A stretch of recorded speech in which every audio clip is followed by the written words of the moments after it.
सभ्यता में आगे की जो हम लोग का चैप्टर पढ़ना है, ऋग्वेद, यजुर्वेद, सामवेद, अथर्ववेद, इसके अंदर की बातें हम लोग पढ़ेंगे। बाकी चीजें हम लोग पढ़ चुके हैं, इसके आगे की चीजें हम लोग पढ़ना शुरू करें।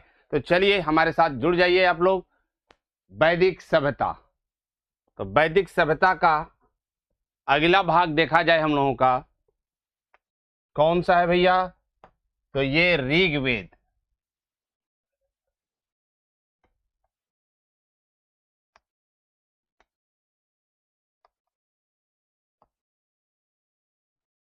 ऋग्वेद है, ऋग्वेद। अब ये जानेंगे हम लोग कि ऋग्वेद के बारे में कौन कौन सी चीजों का उल्लेख मिला है, उसके बारे में चर्चा होगी। चलिए चीजों को हम लोग लिखते भी चले, जानते भी चले, और आप लोग भी पढ़ते चलिएगा। सबको गुड मॉर्निंग है भाई, सबको आशीर्वाद है, जितने भी लोग हैं।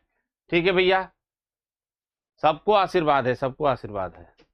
आइए हम लोग ऋग्वेद के, ऋग्वेद कितने मंडल में है, कितने सूक्त में बटा है, कितने मंत्र हैं। सूक्त का मतलब एक सूत्र में 20, 25, 30 मंत्र हो सकते हैं। ठीक है, तो वैसे इसमें कितने मंडल है, कितने सूक्त हैं, कितने मंत्रों की संख्या है, इसमें क्या वर्णन मिलता है, किस भाषा में है, किस लिपि में है, इसका अनुवाद किसने किया, इस पर हम लोग विस्तार से आज चर्चा करेंगे। ठीक है, जहां समझाने वाली बात होगी वहां बिल्कुल हम समझा देंगे, जहां सामान्य तौर पर लिखने वाली बात होगी तो लिख कर भी हम लोग पढ़ लेंगे। ठीक है भैया, चलिए समय का हम लोग सदुपयोग करते,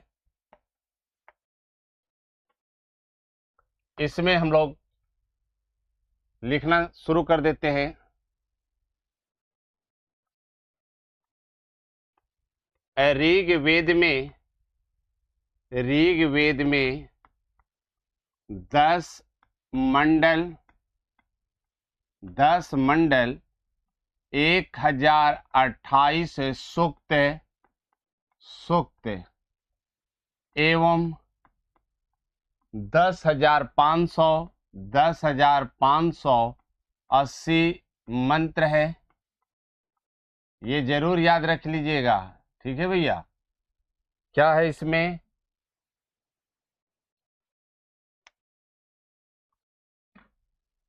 ऋग्वेद में 10 मंडल, 1028 सूक्त है एवं 10,500 मंत्र है। ये याद करने वाली चीजें हैं भैया। फिर आगे देखा जाए और क्या है ऋग्वेद में। ऋग्वेद की भाषा, इसकी भाषा क्या है बताइए? भाषा संस्कृत एवं लिपि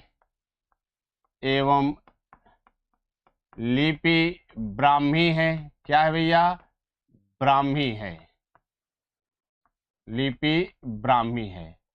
फिर पूछा जाएगा आपसे ऋग्वेद के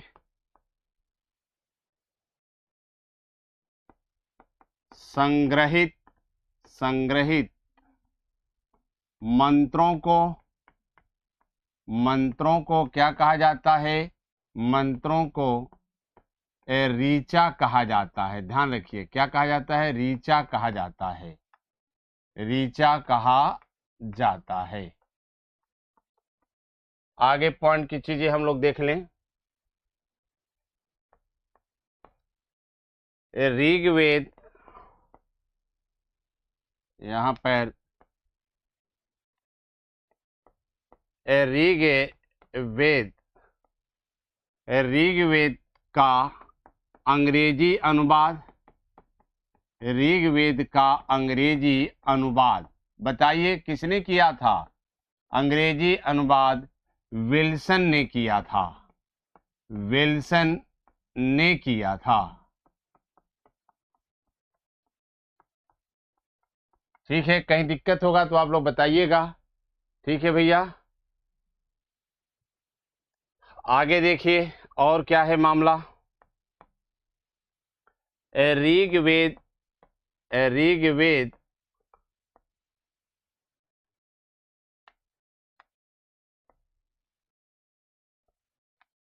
यहाँ पर ऋग्वेद, थोड़ा गड़बड़ हो जा रहा है।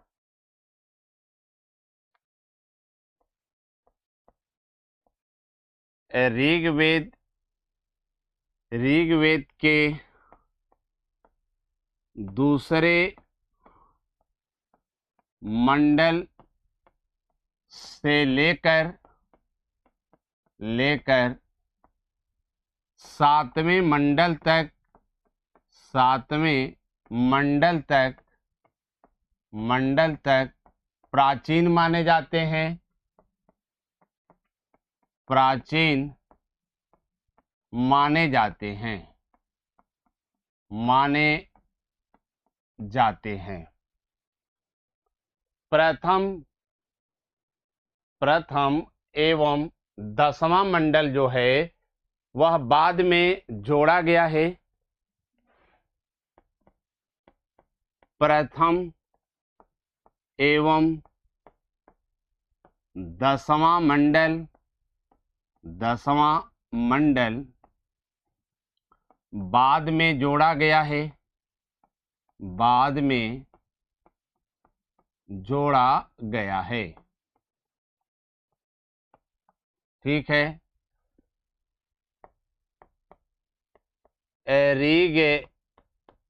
ऋग्वेद के तीसरे मंडल में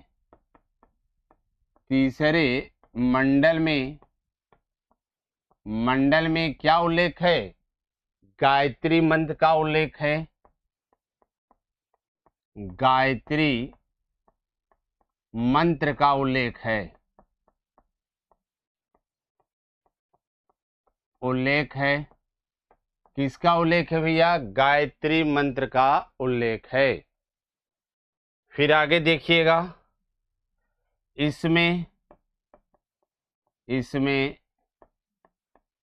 मंत्रों की संख्या 62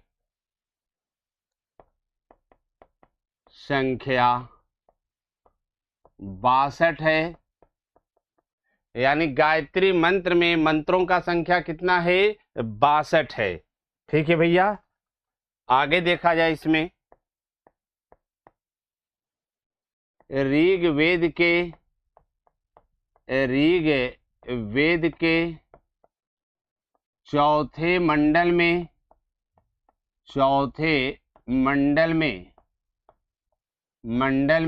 कृषि का उल्लेख है।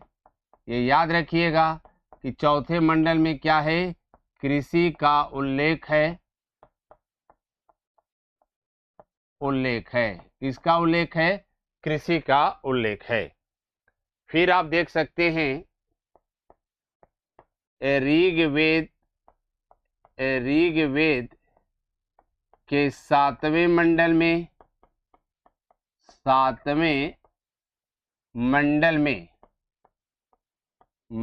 में क्या उल्लेख है भैया?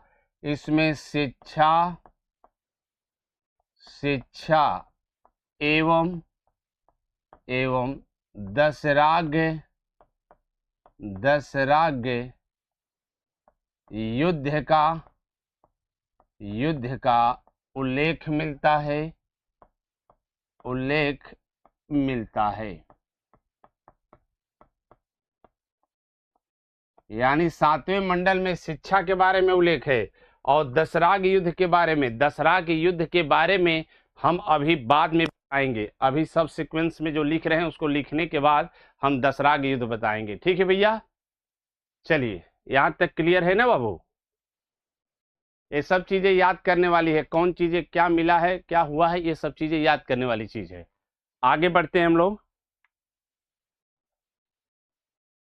कितना नंबर तक हम लोग लिख लिए थे इसमें? 7 तक। ठीक। अब 8वां नंबर देखिए, इसमें और क्या मिलता है। ऋग्वेद के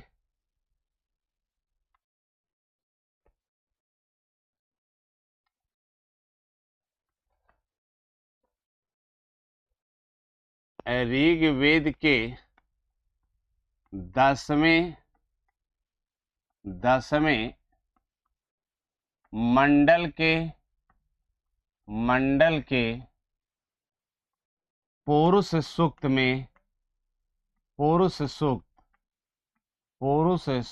में चार वर्णों का उल्लेख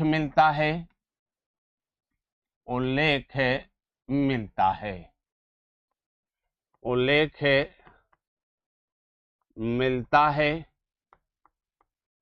और यहाँ चार वर्ण कौन कौन है भैया?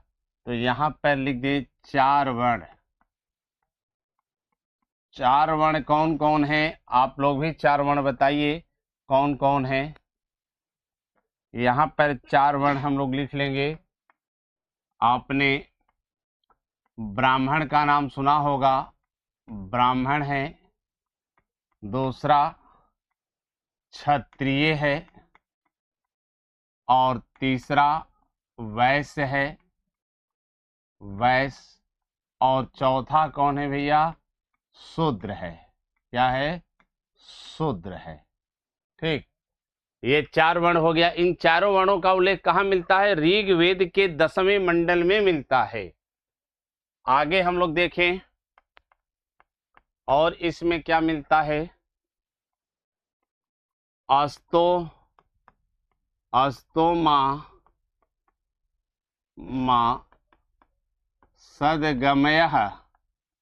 सद्गमयः वाक्य ऋग्वेद से लिया गया है। ऋग्वेद से लिया गया है। कहाँ से लिया गया है भैया? अस्तोमा सद्गमयः वाक्य, तो ये ऋग्वेद से लिया गया है। आगे देखा जाए,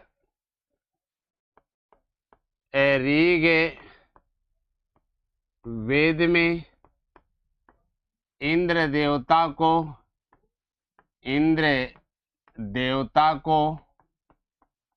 पुरंदर कहा गया है। इंद्र देवता को क्या कहा गया है? पुरंदर। इंद्र देवता को पुरंदर यानी किले को तोड़ने वाला पुरंदर कहा गया है।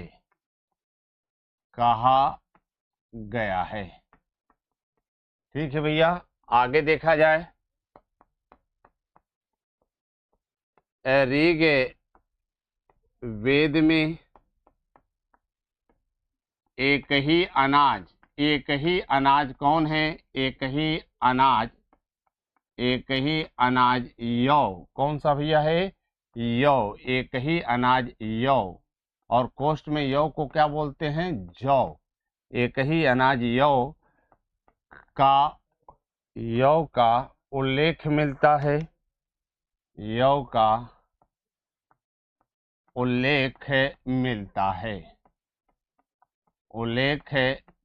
मिलता है।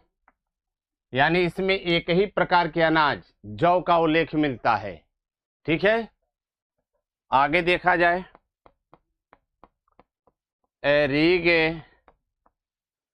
ऋग्वेद में 33 देवी देवताओं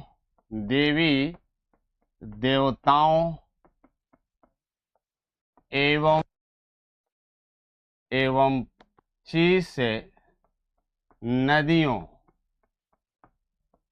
अन्य स्रोत में ये कहाँ तक मिल जाता है? अन्य स्रोत कहता है कि नहीं 25 नहीं बल्कि 21 है, तो अन्य स्रोत हम लिखा देते हैं 21 नदियां, और इस तरीके से घेर देते हैं। तो ऋग्वेद में 33 देवी देवताओं एवं 25 नदियों का उल्लेख मिलता है।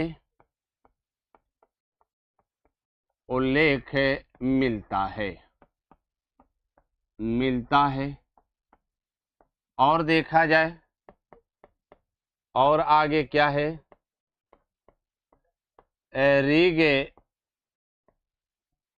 ऋग्वेद आगे है। अब आपको ऋग्वेद में राजा की पत्नी को राजा की पत्नी को क्या कहा गया है? महिषी कहा गया है।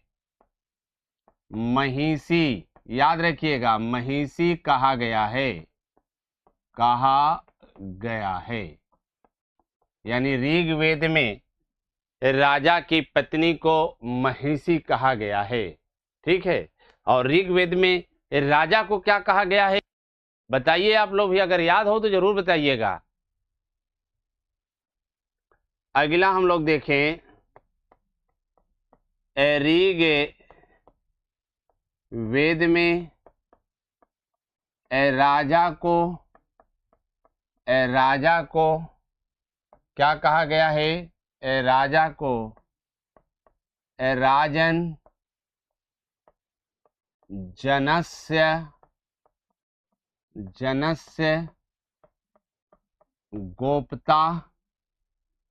गोप्ता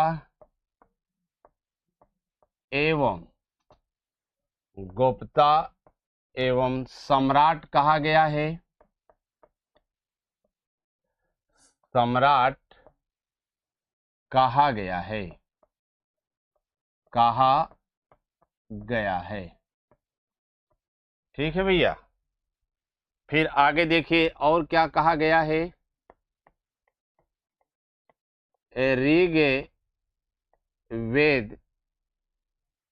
ऋग्वेद में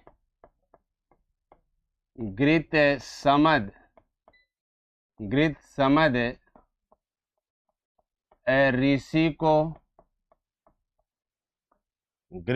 ऋषि को विश्व का प्रथम अभियांत्रिकी यानी इंजीनियर अभियांत्रिकी कहा गया है। यानी विश्व का पहला इंजीनियर किस ऋषि को कहा गया है? घृत समद ऋषि को कहा गया है। ठीक भैया, आगे हम लोग देखें,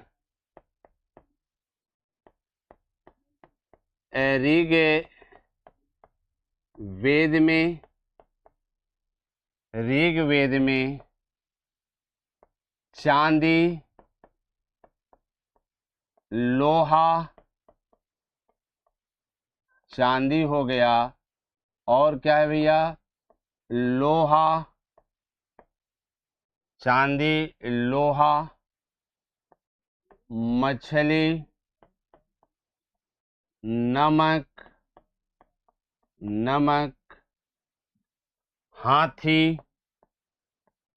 हाथी एवं बाघ का उल्लेख नहीं मिलता है।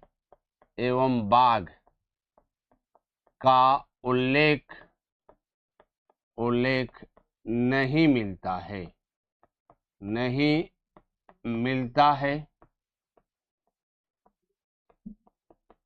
मिलता है। ठीक भैया, यानी ऋग्वेद में चांदी शब्द का नाम नहीं आया है, न लोहा का आया है, न मछली का आया है, न नमक का आया है, न हाथी का आया है, एवं बाघ का उल्लेख नहीं मिलता है। इन चीजों का उल्लेख नहीं मिलता है। अब आगे देखा जाए, याद है कि ऋग्वेद का उपनिषद ऐत्रेय उपनिषद है, कौशितको है। तो ऐत्रेय उपनिषद में क्या वर्णन मिलता है, इसको देख लिया जाए। ऐत्रेय उपनिषद में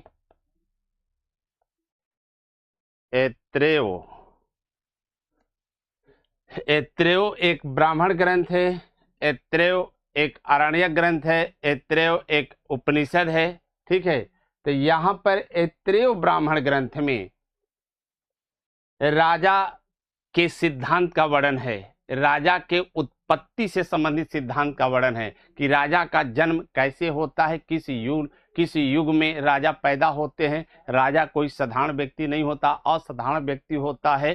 ठीक है, ऐत्रेय ब्राह्मण ग्रंथ में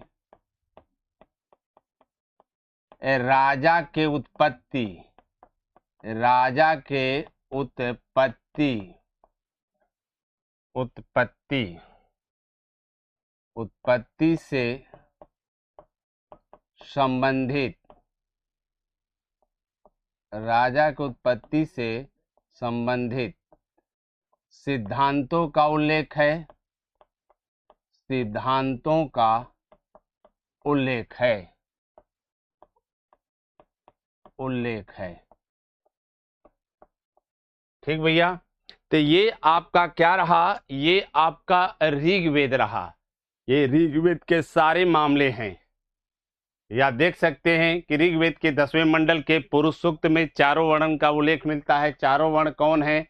तो ब्राह्मण, क्षत्रिय, वैश्य, शूद्र। अस्तोमा सदगमय वाक ऋग्वेद से लिया गया है। ऋग्वेद में इंद्र देवता को पुरंदर कहा गया है, यानी किले को तोड़ने वाला कहा गया। और ऋग्वेद के सबसे प्रमुख देवता जो हैं इंद्र ही हैं। ऋग्वेद में एक ही अनाज यव का उल्लेख मिलता है। ऋग्वेद में 33 देवी देवताओं एवं 25 नदियों का उल्लेख मिलता है। कुछ स्रोतों में ये 21 भी लिखा रहता है। ऋग्वेद में राजा की पत्नी को महिषी कहा गया है। ऋग्वेद में राजा को राजन, जनस्य, गोप्ता एवं सम्राट कहा गया है। ऋग्वेद में गृत्समत ऋषि को विश्व का प्रथम अभियांत्रिकी कहा गया है।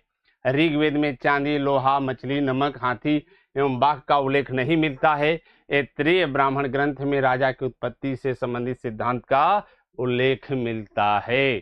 तो ये भैया ऋग्वेद से संबंधित हो गया मामला। आगे हम लोग बढ़ जाते हैं। ऐसे ही हम लोग क्या पढ़ेंगे? यजुर्वेद का मामला पढ़ेंगे। यहां पर हम लोगों का हो जाएगा यजुर्वेद। यजुर्वेद से संबंधित क्या हो जाएगा? मामला हो जाएगा। हम लोगों का यहाँ पर इस तरीके से यजुर्वेद वाला मामला हो जाएगा। इस तरीके से क्या होगा? यजुर्वेद हो जाएगा। ठीक है, इसको चाहे तो फिर से लिखा जा सकता है यजुर्वेद। यजुर्वेद हो गया। ठीक है, यजुर्वेद।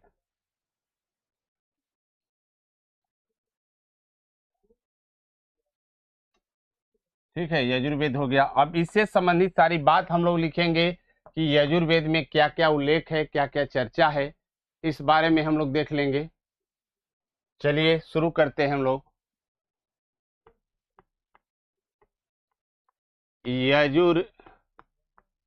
यजुर्वेद में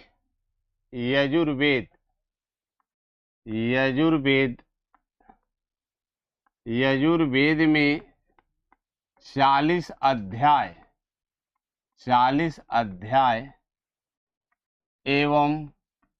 एवं 2000 मंत्र हैं। 2000 मंत्र हैं, ये ध्यान रहे। यानी यजुर्वेद में 40 अध्याय है और 2000 मंत्र हैं।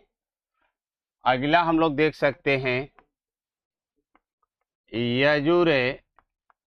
यजुर्वेद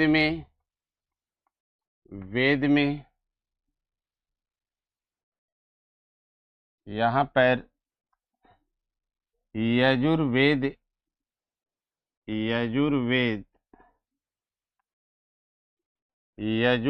में इसके ब्राह्मण ग्रंथ कौन है भैया? इसके ब्राह्मण ग्रंथ है तैत्तिरीय है। और कौन सा ब्राह्मण ग्रंथ है आप बताइए? तो यहाँ पर शतपथ है। तो लिख सकते हैं यजुर्वेद में तैत्तिरीय ब्राह्मण ग्रंथ को क्या कहा जाता है? ग्रंथ को कृष्ण यजुर्वेद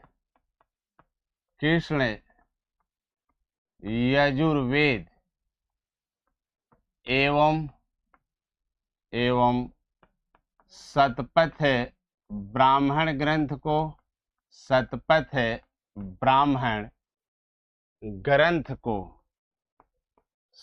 ब्राह्मण ग्रंथ को शुक्ल यजुर्वेद, शुक्ल यजुर्वेद क्या कहा जाता है? शुक्ल यजुर्वेद कहा जाता है। ठीक है भैया, शुक्ल यजुर्वेद कहा जाता है, कहा जाता है। इसे यानी शुक्ल यजुर्वेद को, अच्छा ऐसे सीधे लिख दें कि शुक्ल यजुर्वेद को, तब आपको और बेहतर समझ में आएगा। शुक्ल यजुर्वेद को, यजुर्वेद को वाजसनेयी, वाजसनेयी संहिता के नाम से, संहिता के नाम से भी जाना जाता है, जाना जाता है। ठीक है भैया, अगर आपसे पूछा जाएगा कि भिन्न भिन्न प्रकार के अनाजों का वर्णन कहाँ से मिलता है, तो कहाँ से बताएंगे? यजुर्वेद से। याद है कि यजुर्वेद में भिन्न भिन्न प्रकार का है और वही ऋग्वेद में सिर्फ एक ही प्रकार के अनाज का उल्लेख मिलता है। तो यहाँ इस बात को हम लोग लिख देंगे, यजुर्वेद में, यजुर्वेद में भिन्न भिन्न भिन्न भिन्न भिन्न भिन्न अनाजों का उल्लेख मिलता है, उल्लेख मिलता है। ठीक, यहाँ विभिन्न प्रकार के अनाजों का उल्लेख मिल रहा है, इसको आप देख सकते हैं। फिर उसके बाद आगे देखिए, यजुर्वेद में, यजुर्वेद में बलि से संबंधित, बलि से संबंधित मंत्रों का उल्लेख मिलता है, उल्लेख मिलता है। ठीक है, अब इसके आप सभी ब्राह्मण ग्रंथ, उपनिषद पर चर्चा कर सकते हैं। इससे जुड़ा जितनी भी बातें हैं उस पर चर्चा हम लोग कर सकते हैं। यहाँ पर आगे देख लें, यजुर्वेद, यजुर्वेद यजुर्वेद यजुर्वेद के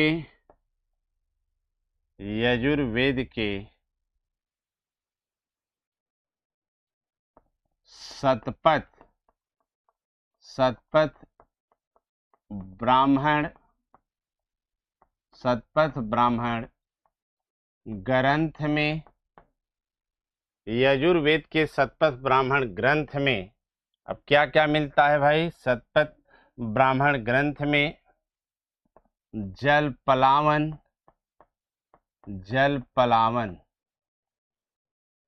पलावन का मतलब जब पृथ्वी डूब रही थी तो भगवान विष्णु ने इस जलमग्न पृथ्वी को जलमग्न होने से बचाया था। ठीक है भैया, तो यजुर्वेद के शतपथ ब्राह्मण ग्रंथ में जल पलावन की कथा, और क्या मिलता है? पुनर्जन्म की कथा, पुनर्जन्म की कथा यानी ऋग्वेद के शतपथ ब्राह्मण ग्रंथ में जल पलावन की कथा, पुनर्जन्म की कथा। फिर क्या है? विदेह माधव की कथा। और कौन सा है? विदेह माधव की कथा, विदेह माधव की कथा। फिर उपनयन संस्कार, उपनयन संस्कार संस्कार एवं पुरुष से मेध यज्ञ का वर्णन है, जिसमें यज्ञ में पुरुष की बलि दी जाती थी, पुरुष मेध यज्ञ। उपनयन संस्कार जनेऊ संस्कार है, ठीक है। तो पुरुष मेध यज्ञ का उल्लेख है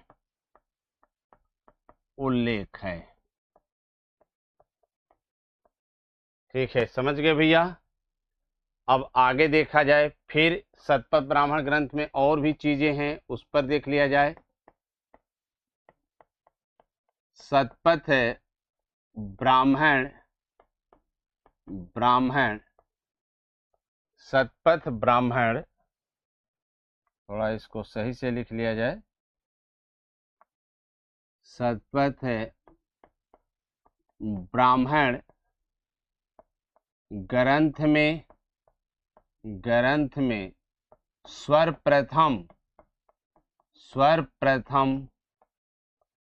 सर्वप्रथम पत्नी को अर्धांगिनी कहा गया है। अर्धांगिनी कहा गया है।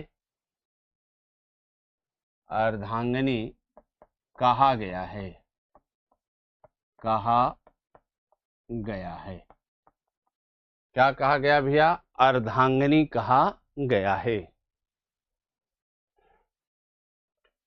फिर उसके बाद आगे देखते हैं हम लोग। इसका एक है आपको ईशो उपनिषद में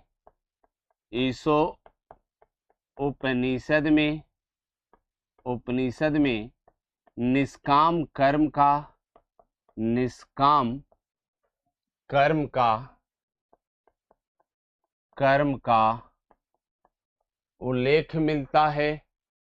उल्लेख मिलता है।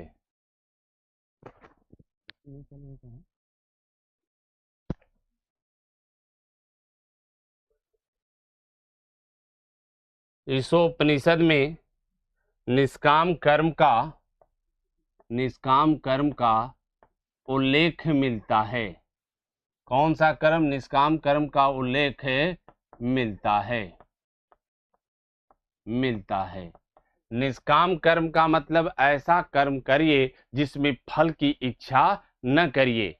भगवान श्री कृष्ण ने गीता में अर्जुन को निष्काम कर्म का उल्लेख किया गया है, ठीक है भैया। यानी भगवान श्री कृष्ण ने अर्जुन को कौन सा उपदेश दिया है?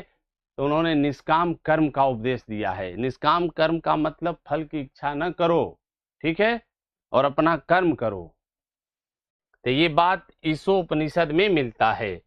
आगे भी चलते हैं हम लोग, अभी यजुर्वेद से संबंधित बातें बाकी है। आइए आगे देखा जाए। 8वां नंबर क्या है? बृहद्रायणक सुने होंगे। बृहद्रायणको उपनिषद की रचना महर्षि किसने किया था भैया? महर्षि याज्ञवल्क्य ने किया था। याज्ञवल्क्य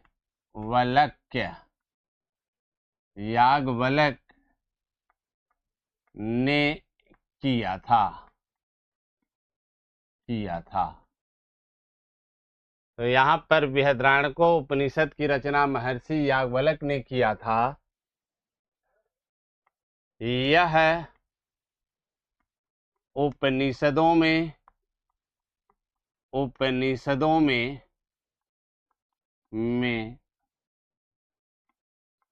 सबसे बृहद है। बृहद मीन्स बड़ा हो जाता है। फिर आगे देखा जाए इसमें और क्या है भैया? बृहद्रायणको उपनिषद बृहदारण्यको उपनिषद में महर्षि याज्ञवल्क्य, कौन है भैया? महर्षि याज्ञवल्क्य। याद रखिएगा, ये महर्षि याज्ञवल्क्य को घमंड हो गया था कि मेरे जैसा ज्ञान किसी के पास ज्ञान नहीं है, और इनका ज्ञान किसने तोड़ दिया? इनका घमंड। एक स्त्री जो थी, विदुषी थी, गार्गी ने इनका घमंड तोड़ दिया था। तो वही चर्चा है इसमें कि बृहदारण्यको उपनिषद में महर्षि याज्ञवल्क्य और विदुषी गार्गी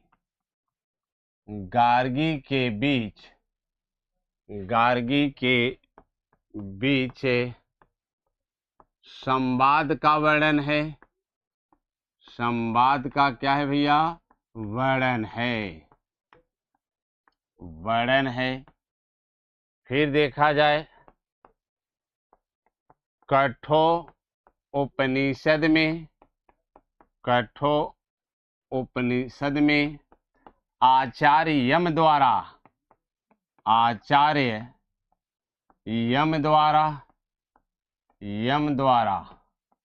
शिष्य नचिकेता को ब्रह्म विद्या का उपदेश दिया गया है। तो कठोपनिषद में आचार्य यम द्वारा शिष्य नचिकेता को ब्रह्म विद्या का उपदेश दिया गया है। ब्रह्म विद्या का उपदेश दिया गया है।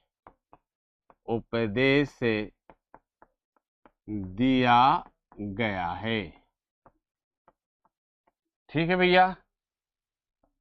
अब आगे देखा जाए, अगला एक है तैत्तिरीय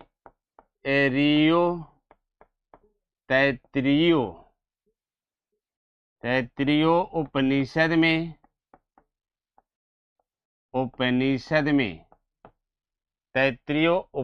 में क्या मिलता है? इसमें मिलता है जैसे अतिथि देवो भव, मातृ देवो भव, सदा सत्य बोलो। यह बात तैत्तिरीय उपनिषद में है। तो तैत्तिरीय उपनिषद में अतिथि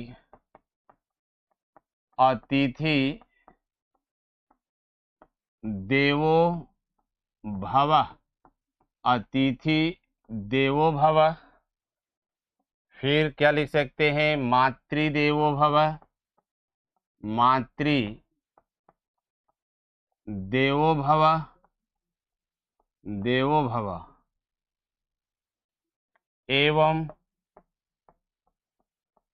एवं सदा सत्य बोलो। सदा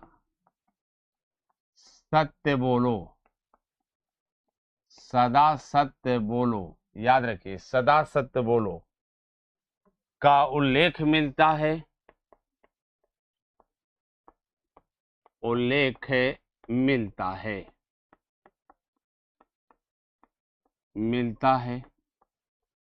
फिर उसके बाद आगे देख सकते हैं, 11वां देख सकते हैं। इसमें आपको एक तैत्तिरीय ब्राह्मण ग्रंथ है, तैत्तिरीय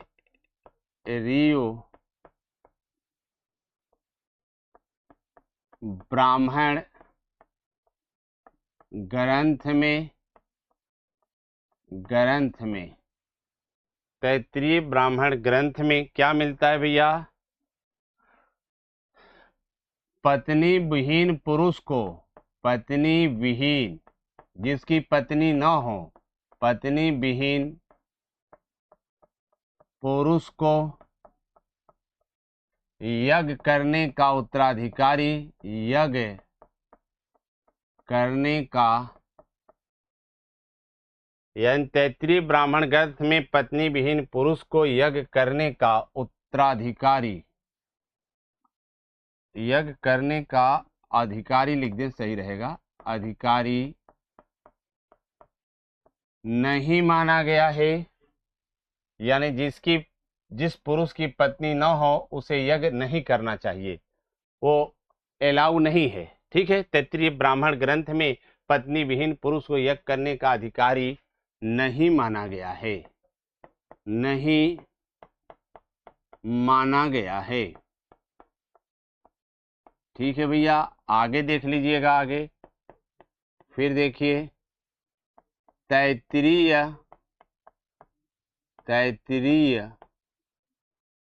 यहाँ पर तैत्तिरीय ही कर दे, तैत्तिरीय,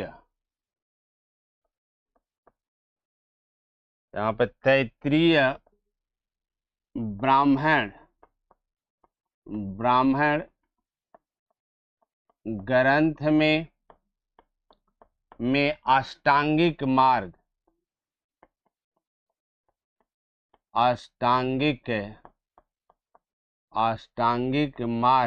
किसका मार्ग भैया? अष्टांगिक मार्ग, याद रखिएगा, अष्टांगिक मार्ग का उल्लेख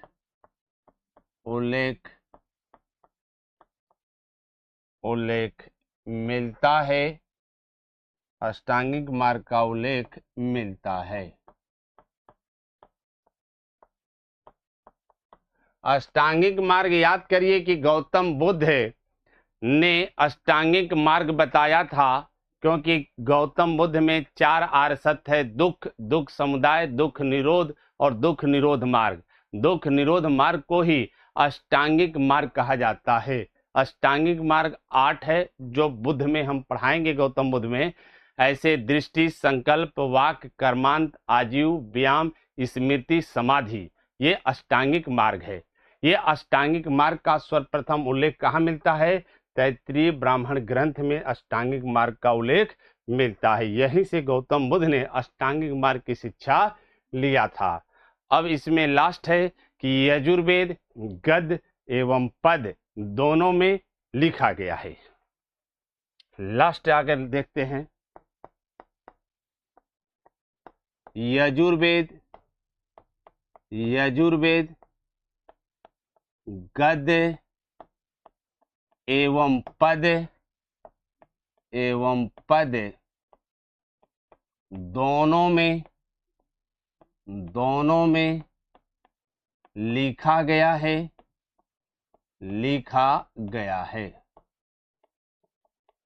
ये गद्य और पद दोनों में लिखा गया है।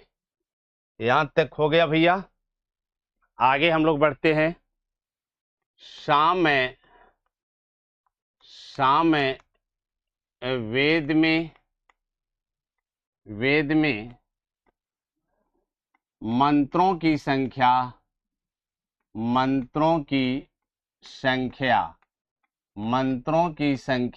कितना है भैया?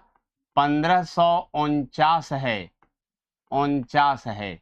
इसमें से 75 मंत्र केवल सामवेद के हैं। बाकी सभी मंत्र कहां से लिया गया है? ऋग्वेद वाला ही मंत्र इसमें शामिल कर लिया गया है, तब जोड़कर 1549 हुआ है।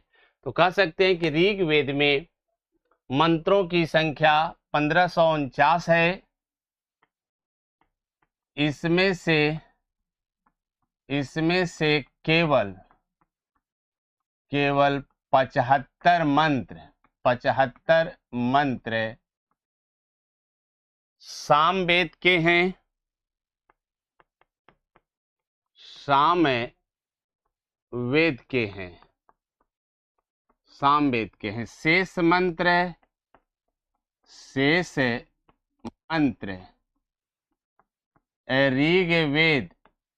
ऋग्वेद से लिया गया है।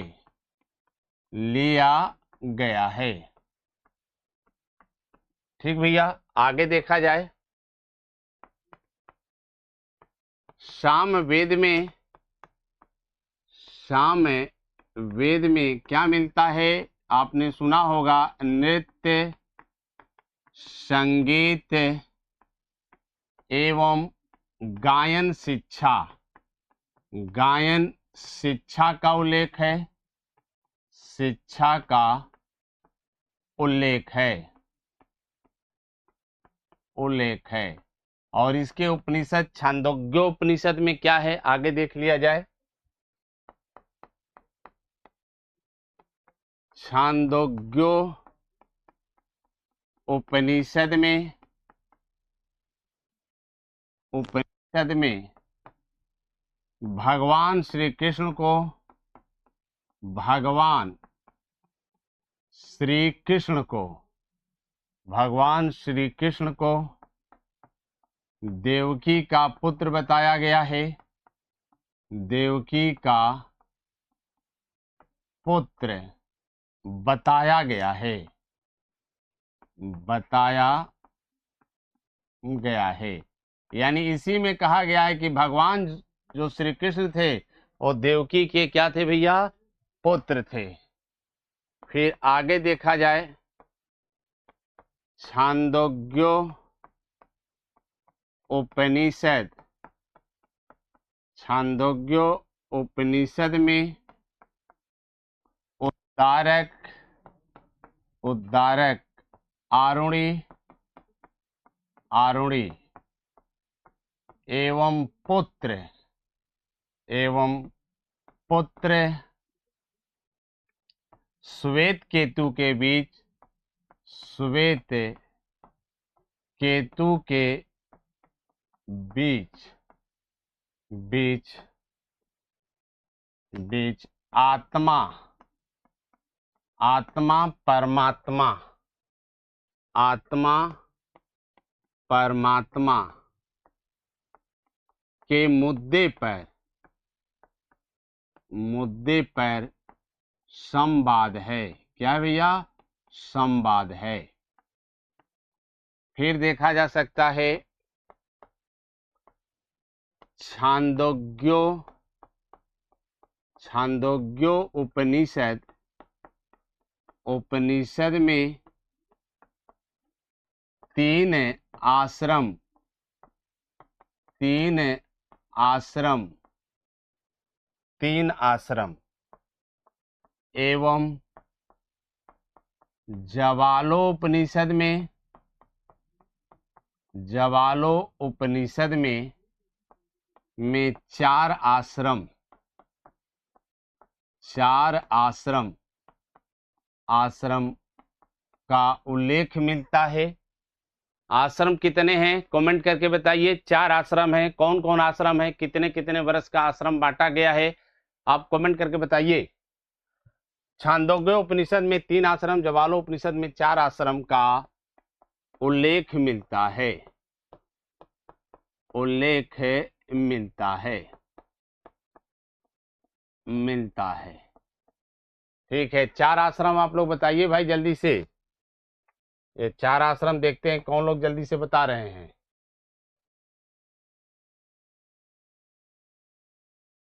हाँ भैया, श्री कृष्ण देवकी का पुत्र है, लेकिन ये बात कहाँ गया है, ये छांदोग्योपनिषद में कहा गया है। सबको पता है कि देवकी का पुत्र है, लेकिन प्रूफ मांगा जाएगा कि कहाँ लिखा है, तो क्या कहेंगे कि छांदोग्योपनिषद में लिखा गया है। आप जाकर देख सकते हैं। यहाँ 4 आश्रम आपको लिख दिए भैया, 4 आश्रम, यहाँ 4 आश्रम हमने लिख दिया और 4 आश्रम का नाम मैंने यहाँ चर्चा कर दिया, मेंशन कर दिया, तो आप भी जान गए 4 आश्रम कौन है। तो एक है ब्रह्मचर्य आश्रम है, ब्रह्मचर्य हो गया भैया, और क्या हो गया, फिर दूसरा आप देखेंगे क्या हो गया, तो ये ब्रह्मचर्य हो गया, गृहस्थ आश्रम हो गया, गृहस्थ हो गया, और फिर तीसरा देखेंगे तो वानप्रस्थ हो गया, वानप्रस्थ हो गया, और चौथा देखेंगे तो सन्यास हो गया, सन्यास हो गया। ठीक है, कोई दिक्कत तो नहीं भैया। 4 आश्रम हो गया। ये ब्रह्मचर्य आश्रम 0 से 25 तक, गृहस्थ 25 से 50, वानप्रस्थ जो है वह 50 से 75, और सन्यास मतलब 75 से 100। उस समय मनुष्य की जो उम्र है वह कितना माना जाता था, 100 वर्ष माना जाता था। ठीक है भैया, आगे हम लोग देखते हैं और इसमें कुछ बाकी है, इसको देख लिया जाए। देखा जाए छांदोग्यो छांदोग्यो उपनिषद उपनिषद में अहिंसा अहिंसा, ठीक है, अहिंसा एवं विवाह गीत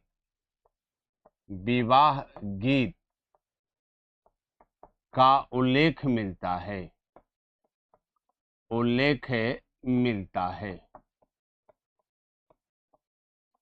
मिलता है। ये ध्यान रखिए, उपनिषद में अहिंसा एवं विवाह गीत का उल्लेख मिलता है।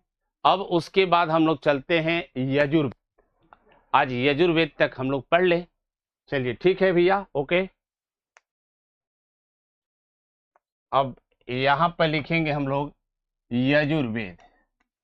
अरे सॉरी, यजुर्वेद तो हो चुका है, अब अथर्ववेद है बाबू। अब कौन सा है? अथर्ववेद है। अथर्ववेद। अब क्या पढ़ेंगे हम लोग? अथर्ववेद के बारे में पढ़ेंगे, ठीक है, अथर्ववेद के बारे में। तो यहाँ पर अथर्ववेद हो गया। अब इसके संदर्भ में बातें हम लोग जान जाएंगे, लिख लेंगे, ठीक। यहाँ पर अथर्ववेद में जादू, टोना, भूत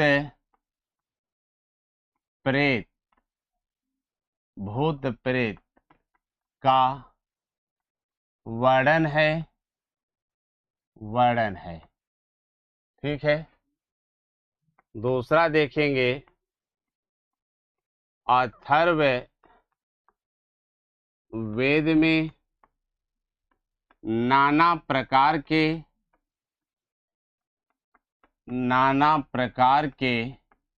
औषधियों का उल्लेख है, औषधियों का उल्लेख है। फिर आगे देखा जाए,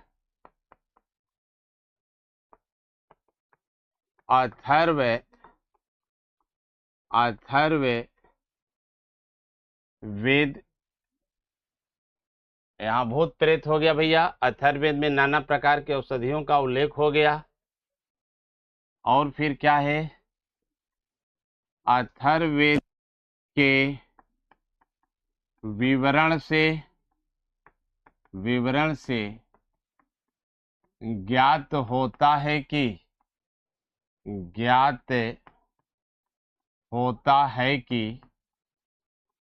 क्या ज्ञात होता है भैया? ज्ञात होता है कि सर्वप्रथम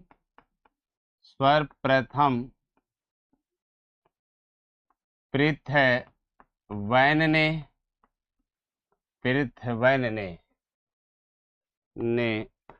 धरती पर कृषि एवं हल को जन्म दिया था।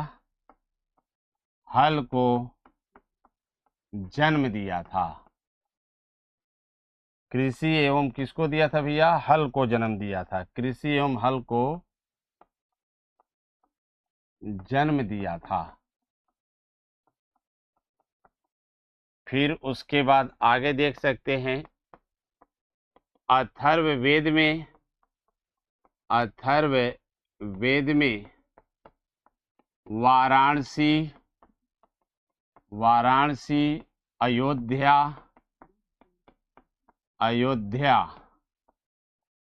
मगध, और क्या है इसमें? मगध है। अयोध्या, मगध एवं अंग राज्य जो है, अंग का उल्लेख मिलता है। आगे देखा जाए, अथर्व वेद में स्वर्ग का उल्लेख मिलता है। इसी में स्वर्ग का उल्लेख मिलता है भैया, ये ध्यान रखिएगा। फिर उसके बाद आगे देखा जाए, अथर्ववेद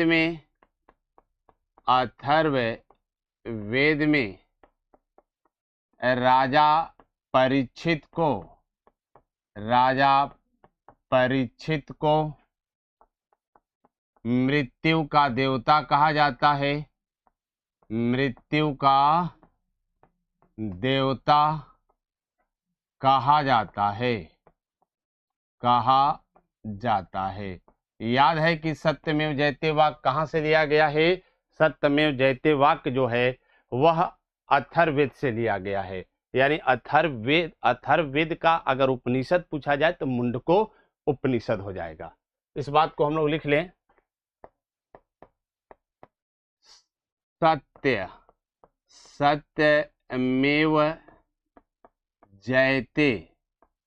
सत्यमेव जयते वाक्य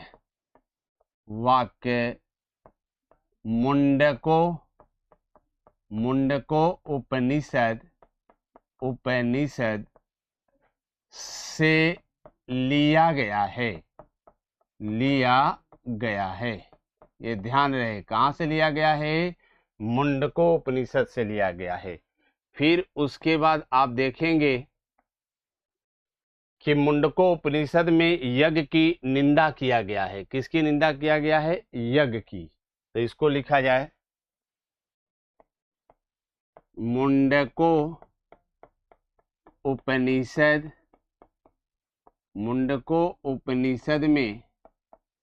में यज्ञ को टूटी फूटी नौकाओं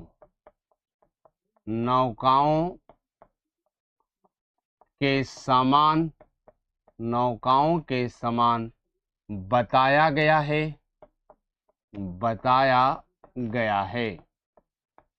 अर्थात यज्ञ की निंदा किया गया है। अर्थात यज्ञ की निंदा किया गया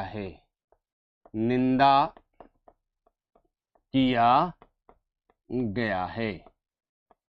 अब इसको आपको क्या करना है कि इसको आप लोग याद कर सकते हैं बेहतर तरीके से अपनी चीज़ों को आप। ठीक है भैया, इसमें अथर्ववेद में जो भी चीज़ें मिली है वो सारे चीज़ें हमने लिख दिया है। अब आपको ये है कि याद कर लेना पड़ेगा। अगर सबसे छोटा उपनिषद की बात किया जाए तो इसमें मांडुक्य उपनिषद है। एक लाइन इसको भी लिख दें। यहाँ उपनिषदों में सबसे छोटा